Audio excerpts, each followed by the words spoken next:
नमस्कार। तो आज हम बात करने वाले हैं कल जो मीटिंग हुई थी एएफएफ डेवलपमेंट कमेटी की, उसमें उन्होंने कुछ रिकमेंड किया है कि ऐसा कुछ होना चाहिए जिससे कि हमारे देश में फुटबॉल ग्रो हो, जो कि मुझे पर्सनली बहुत सही रिकमेंडेशन लगी है, क्योंकि ये उन स्टेट्स के लिए बहुत ही ज़्यादा सही है जो कुछ नहीं कर रहे हैं, जो कुछ भी अपने स्टेट में फुटबॉल को ग्रो करने के लिए नहीं कर रहे कुछ भी। तो फंड अगर उनको दिया भी जा रहा है तो उसका कोई यूज ही नहीं हो रहा है। तो ये जो रिकमेंडेशन है वो ये है कि हर स्टेट में मतलब कंपलसरी 4 जो है वो इवेंट होना ही चाहिए पूरे साल में, ताकि ऑल इंडिया फुटबॉल फेडरेशन जो फंड दे वो सही तरीके से यूटिलाइज हो सके। अब 4 इवेंट कुछ भी हो सकते हैं, लेकिन उनमें एक इवेंट कंपलसरी ये होना चाहिए, मतलब एक टूर्नामेंट ये होना चाहिए जो कि जूनियर बॉयज एंड गर्ल्स दोनों के लिए हो। एक टूर्नामेंट ऐसा कंपलसरी दोनों के लिए होना ही चाहिए। बाकी के टूर्नामेंट्स आप जो कराना चाहें वो करा सकते हैं। तो देखिए, ये सबसे पहले तो बहुत ही अच्छी रिकमेंडेशन है, क्योंकि इससे जो स्टेट सोए हुए हैं, जैसे कि यूपी में कुछ भी नहीं है, एमपी में कुछ कुछ चीज़ें हो भी रही है लेकिन कुछ कुछ चीज़ें नहीं भी हो रही है, छत्तीसगढ़ में, बिहार में, उत्तराखंड में, तो जो ऐसे स्टेट्स है जो कुछ सही तरीके से नहीं कर पा रहे, ऐसे स्टेट्स को करना ही पड़ेगा। और इसमें यह भी होना चाहिए, अगर आप ये 4 इवेंट नहीं कर पाते हैं तो आपके खिलाफ कोई कार्यवाही होना चाहिए। ये भी एक उसमें जो है मतलब कि रूल लाना चाहिए, तो ही ये 4 इवेंट कंपलसरी वाला जो काम है वो हो पाएगा। अब देखिए, मेरे हिसाब से कौन से सी 4 चीजें कंपलसरी होना चाहिए, आप भी इसके ऊपर आपकी सजेशंस क्या है वो दे सकते हैं, क्योंकि वो बहुत जरूरी है कि आपको क्या लगता है ऐसी कौन से 4 जो मतलब ये मिनिमम होना ही चाहिए। इससे ज्यादा अगर स्टेट करा सकता है या कराना चाहता है वो उनके ऊपर, मिनिमम 4 तो होना ही चाहिए ताकि उनके फंड को सही तरीके से यूटिलाइज कर पाए। तो आप भी आपकी रिकमेंडेशन कौन से ऐसी 4 चीजें करना ही चाहिए स्टेट को, आप बताइए। मुझे जो लगता है वो भी मैं आपको बताता हूं, आपसे शेयर करता हूं, उसके ऊपर भी आपकी राय दीजिएगा ताकि मुझे भी समझ में आए कि मैं कितनी जगह पर सही हूं या गलत हूं। तो सबसे पहला इवेंट होना चाहिए स्टेट लीग। अब स्टेट लीग कैसे होना चाहिए, देखिए, मेंस वुमेन्स दोनों की होना चाहिए पहले तो। अब यहां से क्या डिसाइड होगा, मेंस वुमेन्स की जो सीनियर लीग होगी वहां से आई लीग 3 के लिए टीम निकल जाएगी एक, और एक टीम वहां पे IWL2 जो है उसके लिए भी आपको टीम मिल जाएगी। तो यहां से आप सीनियर मेंस आपका डिवीजन हो गया, मेंस वुमेन्स दोनों डिवीजन हो गए। उसके अलावा इसमें एक चीज कंपलसरी ये होना चाहिए, मतलब जो स्टेट लीग हो रही है, कि क्योंकि ये ऐसे स्टेट में बहुत जरूरी है जहां पे बहुत ही ज्यादा आउटसाइडर्स को खिलाया जाता है। तो देखिए, जैसे मैं एमपी की बात लेके चलता हूं कि भाई 8 प्लेयर आपके फील्ड पे होना ही चाहिए हमेशा, और 3 प्लेयर आउटसाइड ऑफ स्टेट वाले आप खिला सकते हैं। मतलब हमेशा फील्ड पे 3 प्लेयर आउटसाइड और 8 प्लेयर आपके लोकल ही होना चाहिए स्टेट लीग खेलते टाइम, ताकि लोकल्स को आपको एक तो लेना पड़े जबरदस्ती आपकी टीम में, जिससे लोकल्स जो है ना लोकल फुटबॉल बढ़ पाए और आपके लोकल टैलेंट्स भी उभर के ऊपर आ पाए। इसके अलावा अंडर 17 की बॉयज एंड गर्ल्स की दोनों की स्टेट लीग होना चाहिए। इससे क्या होगा, अंडर 17 जो लीग होती है उसके लिए आपकी टीम आपको मिल जाएगी। हालांकि अभी वुमेन्स गर्ल्स की यूथ लीग चालू नहीं हुई है, लेकिन गर्ल्स की भी आपको कराना पड़ेगा ताकि गर्ल्स का भी जो पोटेंशियल है वो निखरते रहे। इसके अलावा आपका अंडर 14 की लीग भी होना चाहिए, स्टेट लीग, बॉयज गर्ल्स दोनों। यहां से आपकी सब जूनियर के लिए आपको टीम आगे निकल के मिल जाएगी, जो सब जूनियर लीग होती है ना एएफएफ की जूनियर लीग। तो अंडर 17 की लीग के लिए भी आपको टीम मिल जाएगी, आपको जूनियर लीग के लिए भी टीम मिल गई, और आपको सीनियर टीम्स जो आपको आगे प्रमोट होना है वाली टीम्स भी आपको स्टेट लीग के थ्रू यहां से मिल जाएगी।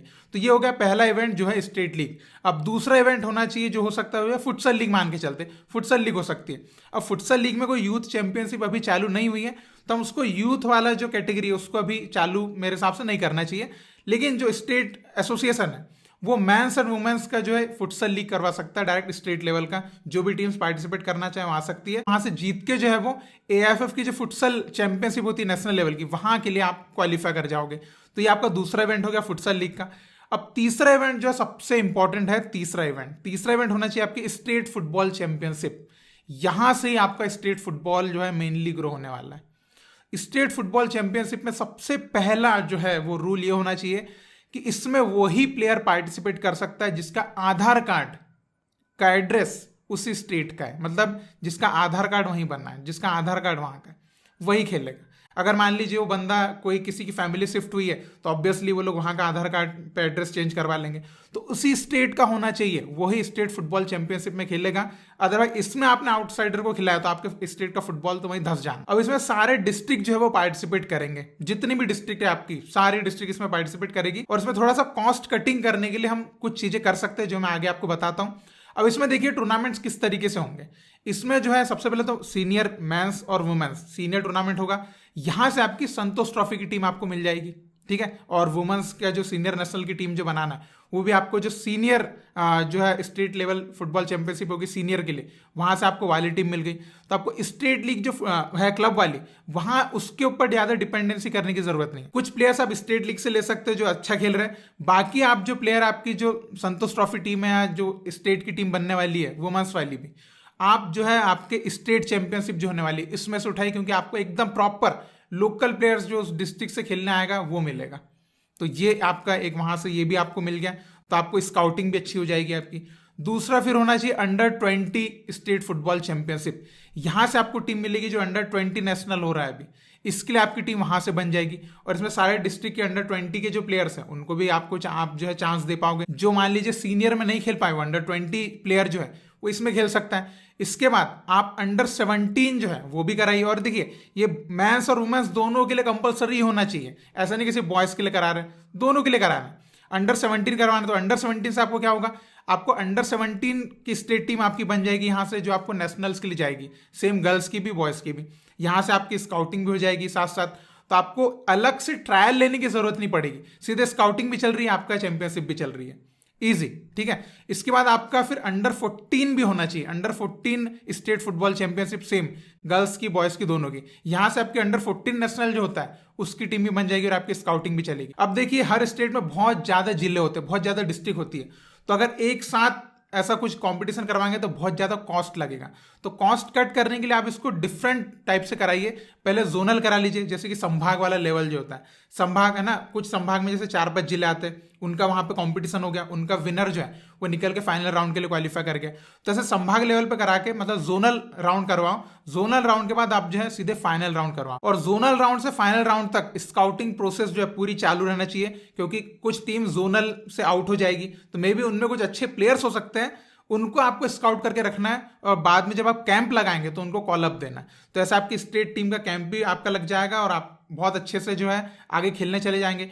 और स्टेट फुटबॉल चैंपियनशिप ज्यादा जरूरी क्यों है, क्योंकि इतने क्लब्स नहीं है जो कि स्टेट लीग में हर कोई प्लेयर को खेलने का मौका मिल पाए। तो आप डिस्ट्रिक्ट की टीम जब बन के आएगी स्टेट फुटबॉल चैंपियनशिप में, तो उस डिस्ट्रिक्ट के जो अच्छे टैलेंटेड प्लेयर्स रहेंगे उनको सबको मौका मिल पाएगा खेलने का और अपना पोटेंशियल दिखाने का, और वो प्लेयर जो है स्टेट की टीम में सिलेक्ट हो पाएंगे, ऐसा एक प्लेटफॉर्म भी उनको मिल पाएगा। तो ये बहुत जरूरी है। तो ये इस तरह से हो गया, और आपका कॉस्ट कटिंग भी आप कर पाओगे। तो इस तरीके से ये चीज हो गई, ये 3 इवेंट जो मेनली होना चाहिए। और चौथा इवेंट देखिए अभी आपके दिमाग में आ सकता है कि बीच सॉकर हो सकता है। तो बीच सॉकर अभी उतना पॉपुलर नहीं है, तो बीच सॉकर की तो आप डायरेक्टली स्टेट टीम बना सकते हैं मेरे हिसाब से, मतलब कि डायरेक्ट ट्रायल लीजिए, स्टेट टीम बनाइए, उसमें ज्यादा खर्चा करने की जरूरत नहीं है। धीरे धीरे पॉपुलर होते जाएगा, देन आप अगर मान लीजिए कि हर कुछ कुछ डिस्ट्रिक्ट में चालू हो गया, देन आप उसका भी कॉम्पिटिशन करवा सकते हैं। अदरवाइज जब तक उतना पॉपुलर नहीं होता है स्टेट में, तब तक डायरेक्टली जो है ट्रायल करवा के स्टेट टीम बना सकते हैं। इसके बाद लेकिन जो चौथा इवेंट मेरे हिसाब से क्या होना चाहिए, ग्रासरूट लेवल पे आप थोड़ा सा जो है स्टेट एसोसिएशन को फोर्स करना चाहिए, किनको, डिस्ट्रिक्ट फुटबॉल एसोसिएशन को, कि आपको ग्राउंड लेवल पे हम आपको थोड़ी फंडिंग देंगे, आपको अपने अपने डिस्ट्रिक्ट में ये कुछ टूर्नामेंट कराना है, अंडर 7, अंडर 9 और अंडर 12। ये आपको केवल डिस्ट्रिक्ट लेवल पे कराना है, इसको कोई स्टेट लेवल पे कराने की जरूरत नहीं है।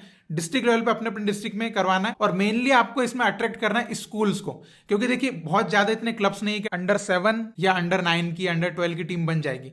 आप स्कूल्स को अट्रैक्ट करेंगे तो आपको अंडर 7, 9 और 12 आपको सब कुछ मिलेगा, और जो क्लब्स अवेलेबल है उनकी भी टीम इसमें खेल सकती है। तो ऐसे ये डिस्ट्रिक्ट लेवल पे चलने दीजिए। तो यहां से आपका जो है टैलेंट जो है, एक 6 साल 7 साल का बच्चा जो है फुटबॉल से जुड़ता हुआ चला जाएगा। और ये एक इजी प्रोसेस, इसमें बहुत ज्यादा कोई बड़ी बात नहीं कि ये नहीं करा सकते।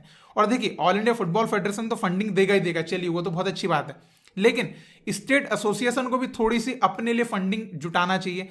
एक तो हो गया कि गवर्नमेंट से वो थोड़ी बहुत पैसे ले सकते हैं, अपनी स्टेट गवर्नमेंट से पैसे ले सकते हैं, और काफी पैसे ले सकते हैं, करोड़ों में पैसे ले सकते हैं, कोई दिक्कत नहीं है। अच्छा प्लान दिखाएंगे कि हम ये करना चाहते हैं, क्योंकि गवर्नमेंट भी तो चाहती है थोड़ा बहुत तो ग्रो करें भाई हमारे स्टेट भी, तो गवर्नमेंट से आप करोड़ों में फंडिंग ले सकते हैं। इसके अलावा आप जो इंडिविजुअल स्पॉन्सरशिप लेके आ सकते हैं। अगर आप अपना प्लान्स लोगों को बताएं, अच्छे अच्छे बड़े बड़े बिजनेसमैन को, बड़ी कंपनीज को, वो भी आपको थोड़ा बहुत पैसा दे सकते हैं। मतलब बहुत ज्यादा नहीं, लेकिन मान लीजिए कि ऐसी 10 कंपनीज भी आपके पास आती है जो कुछ कुछ पैसा भी दे, 5 लाख 4 लाख 3 लाख, ऐसा थोड़ा तो बहुत भी दे, तो एटलीस्ट आपके पास एक फंडिंग आएगी जिसके थ्रू आप जो है वो कुछ करा पाएंगे, इवेंट्स करा पाएंगे अच्छे से। और इसके अलावा आपके रेफरी वाले वर्कशॉप और कोचिंग वर्कशॉप, ये डिफरेंट चीज है। ये आप करा सकते हैं। ये मान लीजिए कि हर 5 महीने में या 6 महीने में आप करा सकते हैं कि साल में 2 बार आपको रेफरी वर्कशॉप देना है और कोचिंग वर्कशॉप देना है। मान लीजिए 3-3 दिन की वर्कशॉप आप करा सकते हैं कि 50 रेफरीज या 50 कोचेस के लिए आपने जो है वर्कशॉप दे दी, फ्री वर्कशॉप। तो आपके पास वैसे भी स्पॉन्सरशिप और फंडिंग थोड़ी बहुत रहेगी, तो अब थोड़ा सा वहां इन्वेस्टमेंट आपके लिए कि मतलब थोड़ा बहुत रेफरीज को आप ग्रो कर सकते हैं, थोड़े कोचेस को ग्रो कर सकते हैं। तो उसके बाद वर्कशॉप लेने के बाद वो जो है प्रॉपर जो है कोचिंग लाइसेंस में चले जाएंगे। तो इस तरीके से आप नए कोचेस भी तैयार कर पाएंगे, मतलब मेरा ये मानना है। तो मुझे लगता है कि इस तरीके से आप जो है मिनिमम 4 इवेंट जो आपको करवाना है वो भी आप कर रहे हैं। आपके ऊपर कोई प्रेशर भी नहीं है, आप आराम से जो है फुटबॉल ग्रो भी कर पाएंगे। हर साल आप इंप्रूवमेंट भी देखेंगे कि थोड़ा थोड़ा बढ़ रहा है। हालांकि इसमें सभी लोगों का इन्वॉल्वमेंट भी बहुत जरूरी रहेगा कि हर डिस्ट्रिक्ट इसमें मदद करे या जो क्लब्स बन रहे हैं वो इसमें मदद करें। लेकिन हम ऐसा धीरे धीरे काम करेंगे तो आप देखेंगे कि स्लोली जो है हर स्टेट धीरे धीरे ग्रो करने लग जाएगा। लेकिन प्रॉपरली सिस्टमेटिक वे में करना पड़ेगा, राजनीति एक साइड करके। ऐसा नहीं कि इसमें भी राजनीति घुसेड़ रहे। मतलब देखिए जो है कि लोकल्स के ऊपर काम करना पड़ेगा ज्यादा, क्योंकि आपको अपने स्टेट की फुटबॉल बढ़ाना है ना। तो आपका लोकल का बच्चा आगे बढ़ेगा तो आपके स्टेट की फुटबॉल बढ़ेगी, अदरवाइज तो क्या ही बढ़ेगी। तो मेरे हिसाब से ऐसा किया जा सकता है। ये मेरे विचार है, मेरी सजेशन है। इसके ऊपर आपके क्या ओपिनियन है आप जरूर कमेंट में लिख के बताइएगा कि किस तरीके से स्टेट फुटबॉल एसोसिएशन को जो मिनिमम 4 टूर्नामेंट अगर कराना रहेगा तो क्या करा सकते हैं, 4 इवेंट करवाना रहेगा तो क्या करा सकते हैं। देखिए ये अभी रिकमेंडेशन है, ये अभी एग्जीक्यूटिव कमेटी के पास गई है अप्रूवल के लिए। तो अप्रूवल अगर हो जाता है तो ये एक रूल बन जाएगा कि मिनिमम 4 इवेंट आपको एक साल में कराना ही है। तो इसके ऊपर आप जो है आंखें भी रख सकते हैं, अपनी निगाहें, कि हमारा स्टेट एसोसिएशन कुछ कर रहा है कि नहीं कर रहा है। तो आप आवाज भी उठा सकते हैं। तो ये बहुत अच्छा रूल रहेगा मेरे हिसाब से। मेरे लिए तो मतलब ऑल इंडिया फुटबॉल फेडरेशन की साइड से एक बहुत अच्छे फैसलों में से इसको एक मैं मानूंगा कि अगर आप इसको कंपलसरी कर दें कि आपको मिनिमम 4 इवेंट करवाने ही हर स्टेट एफए को। आपके इसके ऊपर क्या राय है, आपके क्या ओपिनियंस हो सकते हैं, आप जरूर कमेंट में लिख के बताइएगा। और इसी तरह आप इंडियन फुटबॉल को सपोर्ट करते रहिए। बहुत बहुत शुक्रिया वीडियो देखने के लिए। जय हिंद, जय भारत।